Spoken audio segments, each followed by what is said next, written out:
Okay, folks, I started making this earlier, but so I make two positive videos back to back, and then this. Um,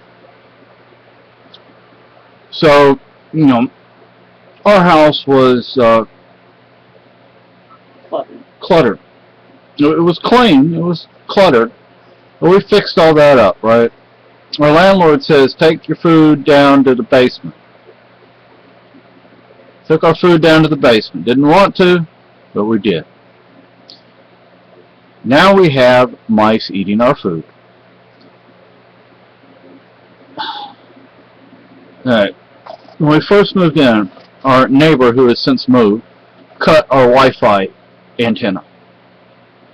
We haven't been reimbursed for that, and I have the box right there that it came in, just in case we, need to look up a price on it, because I feel he owes us that. Our landlord owes us that. Then it doesn't fix anything. I'll admit there's not a whole lot that needs to be fixed, but there's things that need to be fixed. We've lost food because of that refrigerator, because the railings, or whatever you want to call them, on the door aren't there. They were, but they were taped on. What's that? And the burners on the stove, the pans, they need to be replaced. He knows about this stuff. We've told him about it. When we moved in, we wrote this stuff down on the paperwork, saying that, yeah, this stuff needs to be fixed. We haven't been complaining to him about stuff. We could complain. Like last night, we had a skunk that, right next to our window, it seemed. I mean, we live in the country, okay? That you're going to have critters. It doesn't have to be right into our window, does it? There's a bear that comes up. I haven't seen him, but there's a bear that comes up and gets in that dumpster. And he called up once. I felt like he was accusing us of overpiling or overfilling the dumpster. Now, we have proof that this was going on before we moved in here. Yeah, he tried to say, well, before, such and such a date, i.e. the date we moved in, or like a month after we moved in, that's when he says that it started being a problem. Well, we have proof that it was a problem before that. And there are other people that use that dumpster too. Yeah. There are 4 apartments here, and then there's a house he owns over here on the corner. I don't know how many apartments, 3 or 4? 3, I think. 3 apartments there, and we all use the same dumpster, and it's only emptied once every 2 weeks, and it's not a very big dumpster.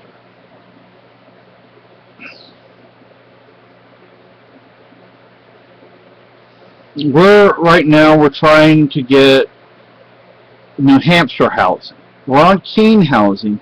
We're trying to get New Hampshire housing. We don't have the money to move. Even by the time the lease is up, we won't have enough money to move. It's like everything costs money, and no matter what we do, we can't seem to get to where we want to be, where we try to be, and we can't even pay our bills. And then this. That's our food. Is he going to reimburse us for it? No. Just like he didn't reimburse us for the neighbor cutting the Wi-Fi antenna. And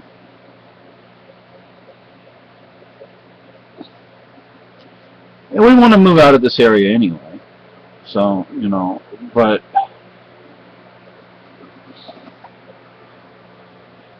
yeah, okay, it's good that he generally leaves people alone.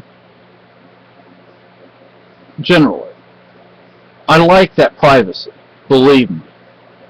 Because I haven't had a whole lot of that in most of the places I've lived. Now, he's working on his house. He's spending money on his house.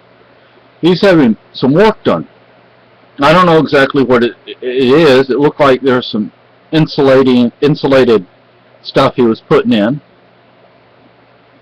but he won't do anything to his rental properties. People move out. And we've had several people in this apartment right next to us. I know that house over there, several people have moved in and out.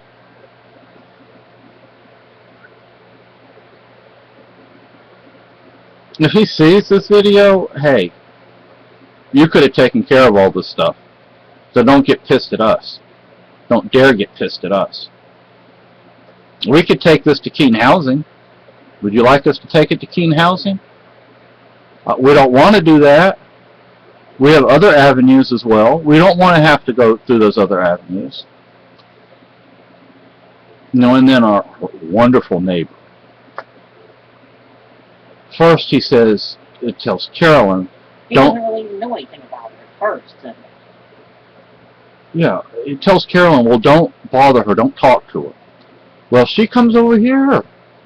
How can you... now he's advising me to stay away from her, and at first he didn't even know a thing about her. Yeah. He didn't even know, barely knew her. And she's not supposed to be living there. Alright? Just not. And I'm like... people just barely well enough alone. I'm not in a good mood, and it's getting rough. So, sorry for such a negative video. I'm trying to be happy, trying to have a good attitude.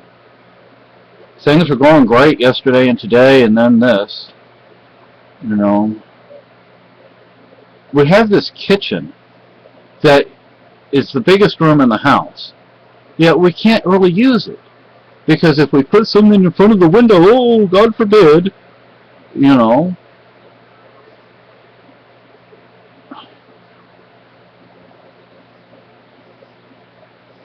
It's getting ridiculous. It's like things are piling up, little by little, very little at a time. But, you know, a little bit here, and a little bit, and a little bit, and a little bit, and it gets pretty deep, pretty fast. So, I don't know. I'm just...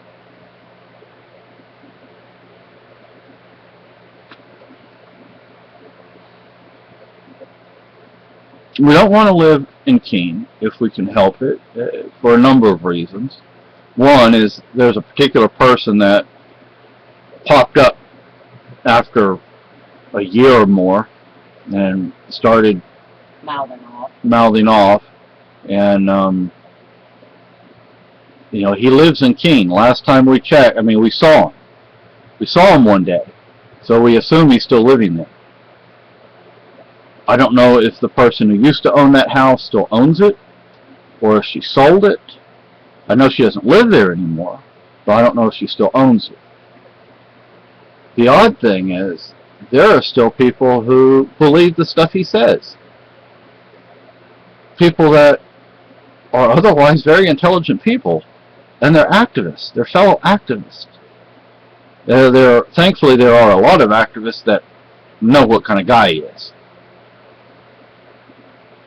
But anybody that hits and chokes a woman, especially the woman that's supposed to be their wife, and not in self-defense or anything, just because he's an idiot, he's stupid. You know, I have no respect for people like that.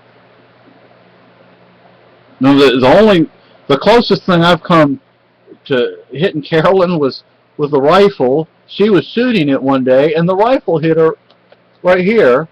And you can see it's actually the shape of the butt of the rifle. And it wasn't real dark, and I think it went away. It was just like a shadow. Yeah. But you want to see what it does to my... look at that. That's from... see that bruise? That's from the rifle hitting me. So... it bumped my jawbone, basically, is what it did. Yeah. I mean, it has a kick. Yeah. It has a kick. I'd rather have a kick than not. Yeah. And we shouldn't have to be concerned about somebody coming over here acting stupid. We shouldn't have to have mice in our food We shouldn't have to throw away food because it falls out of the refrigerator because the refrigerator's not fixed. Fixing a refrigerator with duct tape, it does not count as repairing it in my book. Yeah.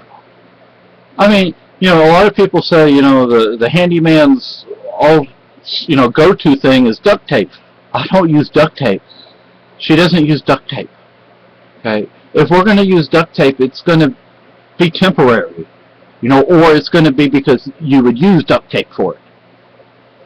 Not a permanent fix. That's not no permanent fix. Plus, refrigerators sweat. They get moist. And Yes. that moisture gets behind the tape, and the tape comes off. And plus, you're opening and closing the refrigerator door. What happens when you do that? It starts to loosen the tape because that bar that's there and the tape that's... The pressure. Yeah, It puts a little pressure against it. yeah, it comes off. So, do we have to go to Keene Housing Authority and say, hey, look,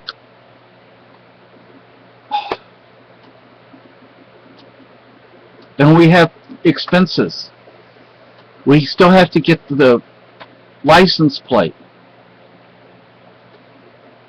This month is going to be a really tight month because we also have to pay the internet bill, which is over $100, and we have to pay, I I think, thought it was up to 66. I didn't think it went over 100 yet.